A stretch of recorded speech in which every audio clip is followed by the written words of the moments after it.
Sunrisers Hyderabad के खिलाफ खेले जाने वाले मुकाबले से पहले ही ना भाई साहब आपके आरसीबी की प्लेइंग 11 में दो ऐसे बड़े बदलाव होने वाले हैं जिसे सुनने के बाद अभी आप खुद चौंक जाओगे और अभी आप खुद बताओगे कि क्या ये बदलाव आपके आरसीबी की प्लेइंग 11 में होने चाहिए या फिर नहीं होने चाहिए। क्योंकि जिस तरीके से अभी आपकी आरसीबी की भाई साहब टीम यहाँ पर खेल रही है और जिस तरीके से उनके बल्लेबाज भाई साहब रन बना रहे हैं, तो ऐसे में क्या आपके आरसीबी की प्लेइंग 11 में बदलाव होने चाहिए या फिर नहीं होने चाहिए। तो चलिए जानने की कोशिश करते हैं कि आखिरकार किस खिलाड़ी को भाई साहब इस बार आपके आरसीबी की प्लेइंग 11 में मौका दिया जाने वाला है और किस खिलाड़ी को कहा जा रहा है कि इस मुकाबले से बाहर हो सकते हैं। आपको बता दें कि जब यहाँ पर आपके एसआरएच और आरसीबी के बीच भाई साहब मुकाबला खेला जाएगा ना, तो यह मुकाबला काफी ज्यादा रोमांचक होने वाला है। इसलिए रोमांचक होने वाला है क्योंकि अगर इस मुकाबले को आपकी आरसीबी की टीम जीतती है तो उनके पास टोटल 20 पॉइंट हो जाएंगे और 20 पॉइंट के साथ वो तब भी सबसे ऊपर टॉप पर बने ही रहेंगी। और वहीं अगर एसआरएच की टीम इस मुकाबले को जीतती है तो आपके आरसीबी के भाई साहब 18 पॉइंट ही रहेंगे और यहाँ पर जो आपके एसआरएच की टीम जीतेगी उसके भाई साहब भी 18 पॉइंट हो जाएंगे। तो ऐसे में जो क्वालिफायर 1 में जाने का जो चांस रहेगा ना वो दोनों का हो जाएगा। लेकिन वहां पर अगर गुजरात टाइटंस की भी टीम जीतती है तो भाई साहब उसके 18 पॉइंट हो जाएंगे।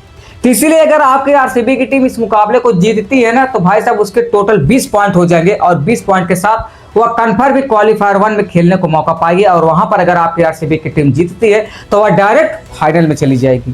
तो इसीलिए यहाँ पर आपके आरसीबी की टीम भाई साहब जीतने के लिए ना पूरा दमखम लगाने वाली है। तो लेकिन यहाँ पर ऐसा नहीं कहा जा सकता कि आपकी आरसीबी की टीम जीतेगी, एसआरएच भी जीत सकती है, आरसीबी भी जीत सकती है, क्योंकि दोनों ही टीमें भी जिस तरीके से प्रदर्शन कर रही है और दोनों ही टीमें के प्लेयर भाई साहब जिस तरीके से रन बना रहे हैं, तो ऐसे में आप किसी एक को नहीं कह सकते कि इस मुकाबला या फिर आरसीबी जीत जाएगी या फिर एसआरएच। लेकिन हाँ, प्लेइंग 11 और हेड टू हेड देखने के बाद भाई साहब आप बता पाओगे कि यह टीम इस मुकाबले को जीत सकती है। आपको बता दें कि यह मुकाबला कहीं और नहीं बल्कि हैदराबाद के राजीव गांधी इंटरनेशनल स्टेडियम में खेला जाएगा, जो कि हैदराबाद का घरेलू स्टेडियम भी है। ऐसे में हैदराबाद के थोड़े जीतने के यहाँ पर चांस बढ़ जाते हैं क्योंकि हैदराबाद का घरेलू स्टेडियम भी रहने वाला है। तो अगर हेड टू हेड की बात करें तो दोनों के बीच भाई साहब अभी तक जहां तो कितना मुकाबला भी हुआ है, दोनों के बीच अभी तक टोटल 27 मुकाबले खेले गए, जिसमें से 12 मुकाबले आपके आरसीबी की टीम जीती है, तो वहीं 14 मुकाबले आपके एसआरएच की टीम ने जीत कर रखे हैं। 14 मुकाबले आपके यहाँ पर आरसीबी की टीम हारी है, तो वहीं 12 मुकाबले आपके एसआरएच की टीम ने हारे हैं। एक मुकाबला ऐसा था जो कि बारिश या किसी अन्य वजह से रद्द हुआ हो यह मुकाबला। वहीं 262 का सबसे हाईएस्ट स्कोर आपके आरसीबी का है, तो वहीं 287 का सबसे हाईएस्ट स्कोर आपके एसआरएच का है। वहीं अगर लोएस्ट स्कोर की बात करें तो 68 का सबसे लोएस्ट स्कोर आपके आरसीबी का है, तो वहीं भाई साहब 125 का सबसे लोएस्ट स्कोर आपके एसआरएच का है। तो ऐसे में टीमें दोनों दमदार है, दोनों भाई साहब इस मुकाबले को जीतने के लिए पूरा दमखम लगाने वाली है। लेकिन यहाँ पर जो भाई साहब पल रहा है ना वो आपके एसआरएच का थोड़ा ज्यादा होते हुए दिखाई दे रहा है। इसलिए ज्यादा होते हुए दिखाई दे रहा है क्योंकि आपके भाई साहब यहाँ पर एसआरएच जो है वह इनसे 2 मुकाबले ज्यादा जीती है और एसआरएच में ऐसे बल्लेबाज भी अगर चल जाते हैं तो भाई साहब इतना रन ही बना देंगे ना कि आपके आरसीबी के चेस करने के लिए भाई साहब उसके हालत खराब हो जाएंगे। क्योंकि अगर आरसीबी में विराट कोहली और ऐसे 2-3 खिलाड़ियों को निकाल लिया जाए ना तो बल्लेबाजी बहुत ज्यादा खास नहीं है, लेकिन हाँ गेंदबाजी है।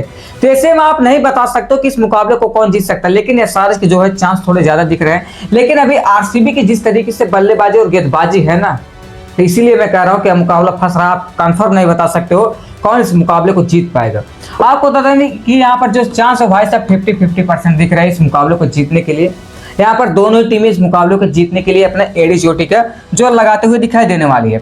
वहीं अगर हम प्लेइंग 11 की बात करें तो आखिरकार प्लेइंग 11 आपके आरसीबी की क्या रहने वाली है। आपको बता दें कि सबसे पहले आपके जेके बेथेल और यहाँ पर विराट कोहली ओपनिंग करते हुए दिखाई देने वाले हैं।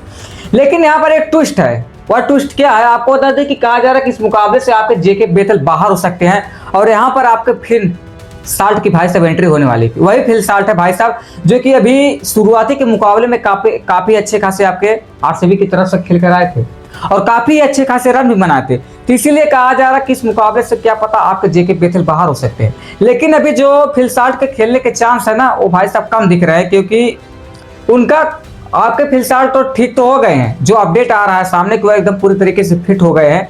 लेकिन जो पूरी उम्मीद जताई जा रही है वो जा रहा है कि भाई साहब वो प्लेऑफ में खेलेंगे। तो यहाँ पर एसआरएच के खिलाफ खेलने के थोड़े चांस कम दिखाई दे रहे हैं। लेकिन अब देखना होगा कि इस मुकाबले में खेलने को मिलता है आपको फिलसाल्ट का कि नहीं। लेकिन अगर हाँ फिलसाल्ट इस मुकाबले में खेलते हैं तो आपके जेके बेथेल से काफी अच्छा खासा बल्लेबाजी यहाँ पर करते हुए दिखाई देने वाला है, क्योंकि जेके बेथेल अभी 4-5 मुकाबले खेले और सबसे जानते हो उनका कितना हाईएस्ट स्कोर है भाई साहब, 27 रन का सबसे हाईएस्ट स्कोर मारे हैं।